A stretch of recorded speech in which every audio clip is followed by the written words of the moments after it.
नमस्कार, मी बाळासाहेब शेटे पाटील. लोकपथ यूट्यूब चॅनलमध्ये आपल्या सर्वांचं स्वागत. सहकार, राजकारण, धर्म, अध्यात्म, मनोरंजन अशा विविध क्षेत्रांच्या मुलाखती, बातम्या आणि सारं काही आपल्यासाठी आम्ही घेऊन आलो आहोत.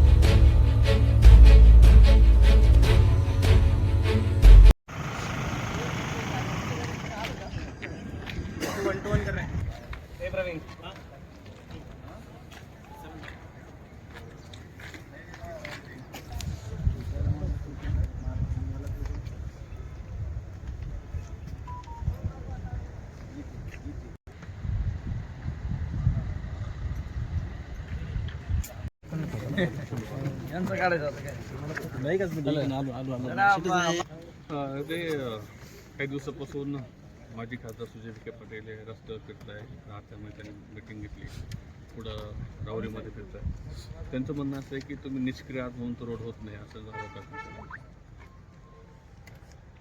शेवट राजकारणामध्ये काही लोक काम करतात आणि एक वर्ग असा असतो तो स्टंट करणारा वर्ग असतो. जर आज बऱ्याच मीडियाद्वारे सांगितलं जातं की जे हल्लीचे जे खासदार आहे ते काम करत नाही आणि आम्ही खासदार नसताना काम करतो. पहिली गोष्ट यांना 2024चा पराभव आज पण मान्य झालेला नाही.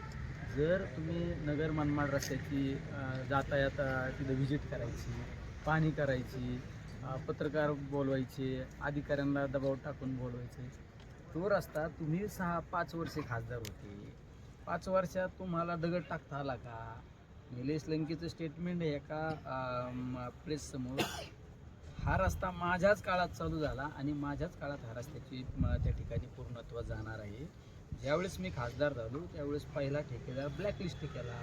तो ठेकेदार कोणाच्या त्रासामुळं काम करत नव्हता हे आधी त्यांनी अभ्यास केला पाहिजे. नंतर आम्ही नवीन त्याला ठेकेदार गडकरी साहेबांना सांगून नवीन ठेकेदार पाचारण केला. त्या ठिकाणी टेक्निकल अडचणी आल्यामुळे परत तिसरं कॉन्ट्रॅक्ट ओपन केलं आणि तिसरा ठेकेदार सुरू झाला. त्या ठेकेदाराला सुद्धा काम करत असताना कोण अडचणीत आणतं हे समाजाला माहिती आहे सगळ्या गोष्टी. त्यामुळं तुम्हाला 6 वर्ष 5 वर्षाचा कालखंड तुम्हाला खासदार म्हणून मिळाला. तुम्हाला त्या रस्त्याचं काम करता नाही आलं. रस्ता खांदून ठेवला, मृत्यूचा सापळा बनवला, हजारो लोक मृत्युमुखी पडले. निलेश लंके तरी खासदार म्हणून निवडून आल्यानंतर त्या कामाला सुरुवात झाली आणि त्या कामाला आज चांगल्या पद्धतीचं स्पीडसुद्धा त्या ठिकाणी मिळालेलं आहे. त्यामुळं उठसूट कुणीतरी बालीज गप्पा करण्यात काही अर्थ नाही, हे सगळ्या समाजाला माहिती आहे. ते महानगरपालिका निकालानंतर ते अचानक सक्रिय झाले, काय करणार नाही. ते कधी कधी राजकारणामध्ये लोक अचानक सक्रिय होतात, कधी आपाप डाऊन होतात. शेवट आम्ही आमच्या कामाचा त्या ठिकाणी नेहमी एक अजिंठा सेट केलेला आहे. आम्ही त्या पद्धतीने कामाला महत्त्व देणारे माणसं आहे. आम्ही फक्त राजकीय व्यासपीठावर गेल्यानंतर स्टेटमेंट करणं, भाषणबाजी करणं आणि आपल्याच समोर बसलेल्या चाहत्यांना टाळ्या वाजवण्यासाठी बोलणं हे आम्ही काही करत नाही. आम्ही फक्त काम करू. महानगरपालिकेत तुमचा मोठा पराभव झाला. महानगरपालिकेच्या निवडणुकाच्या बाबत तुम्ही सविस्तरपणे गेल्यानंतर ह्या गोष्टी तुमच्या समोर येतील काही दिवसात. नेमका निवडणूक कशा पद्धतीने टॅकल झाली, काय झालं, सगळ्या गोष्टी येतील.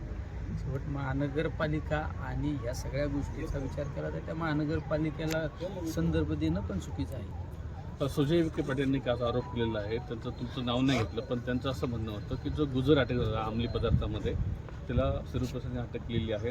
तो पूर्वी पार्टनरला होता, तो तुमच्या कॉन्टॅक्टमध्ये होता. नंतर ते ड्रग्स त्यांनी काढलं, त्यानंतर ड्रग्स ते कोणाच्या घरामध्ये ठेवलं होतं आणि त्यामध्ये नेत्याचा सहभाग आहे असं त्यांचं म्हणणं होतं. आणि दुसरं असं की ज्या ठिकाणी हे घडलं आणि त्याला LCB आणण्यामध्ये तुम्ही आंदोलन केलं होतं असं त्यांचा आरोप आहे. शेवट काही राजकीय नेते मंडळींनी निलेश लंके यांचं नाव घेतल्याशिवाय त्यांचा दिवसच जात नाही. या जिल्ह्यात पारनेरला बदनाम करण्यापेक्षा, पारनेरचं कुठलं कनेक्शन जोडण्यापेक्षा शिर्डीमध्ये काय चालू हे पाहिलं पाहिजे. तुमचं तर इतकं म्हणजे केविलवाने स्टेटमेंट होतं एक दिवस की शिर्डीतलं बाबांनी चालू केलेलं अन्नछत्र, त्या अन्नछत्रामुळं गुन्हेगारी वाढते, हे स्टेटमेंट तुमच्या तोंडून येतं. त्या ठिकाणी एका सचिन गिधे नावाचा शेतकऱ्याचा मुलगा व्यवसाय करण्यासाठी शिर्डीत आला. त्या मुलाला जाळून मारलं, त्याची डेड बॉडीसुद्धा मिळाली नाही. त्याबाबत आष्टीचे आमदार दसाहेबांनी सुद्धा स्टेटमेंट केलं. ते मारणारे आरोपी कोण? आरोपी तिथं पोकळे नावाचा, दीपक पोकळे नावाचा ग्रस्त त्यामध्ये आरोपी सिद्ध झाला. त्याच्यावर 18 केसेस गुन्हे त्याचे डिटेक्ट झाले. 18 गुन्हे 307 सारखे, 302 सारखे. त्याच्या कार्यालयाच्या उद्घाटनाला कोण? हे तुम्ही पाहिलं का?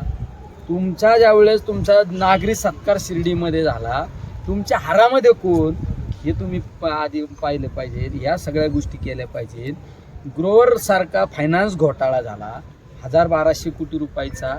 साळवे नावाचा जो घोटाळा करणारा ग्रस्त होता, तो कोणाचा कार्यकर्ता होता?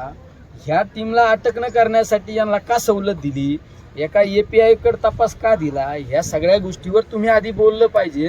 तर तुम्ही पारनेरकरांना निलेश लंकेंवर बोलण्यापेक्षा तुम्ही गुन्हेगारी, शिर्डीची गुन्हेगारी थांबवा, ही सगळी महत्वाची, ही थांबवली पाहिजे.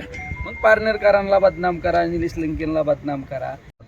सिसपे घोटाळ्याची मी सांगितलं ना, सिसपे घोटाळ्याच्या बाबत एखाद्या सिसपे घोटाळ्याची ती एक इन्फिनिटी नावाची बँक होती. त्या बँकेच्या उद्घाटनाला मला बोलवलं, आदरणीय अण्णासाहेब हजारेंना बोलवले, पोपट पवारांना बोलवलं, काय आमदारांना बोलवलं. आम्ही त्या ठिकाणी उद्घाटनाला गेलो, याचा अर्थ आमचा काही दोषी.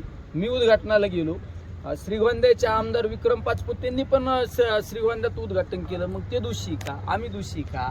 आम्ही कुठल्या एखाद्या माणसाला सांगितलं की तू त्यामध्ये पैसे टाक, त्याचे दाम दुप्पट होणार आहे का आमच्या जवळचे बगलबच्चे आमचे कार्यकर्ते पुढे एजंट का? काही संबंध नाही. फक्त कुठल्या ना कुठल्या मार्गाने निलेश लंकेला बदनाम करण्यासाठी हा केविलवाने प्रयोग केला जातो. पण हे सगळं असफल होणार आहे. यातून माझी जाहिरात होती. सिसपेच्या बाबत एखादा ठेवीदार पुढे आला पाहिजे होता आणि त्यांनी सांगायला पाहिजे की निलेश लंकेनमुळे आम्ही एवढे पैसे गुंतवले. असं कोणी माणूस आहे का? काही नाही. फक्त कोणाला तरी पुढं घालायचं, डिंगी लावून द्यायची, उटी घालायची, घे प्रेस आणि मार भूक. अरे काय कुत्ते भुकते यार, हत्ती चालताय.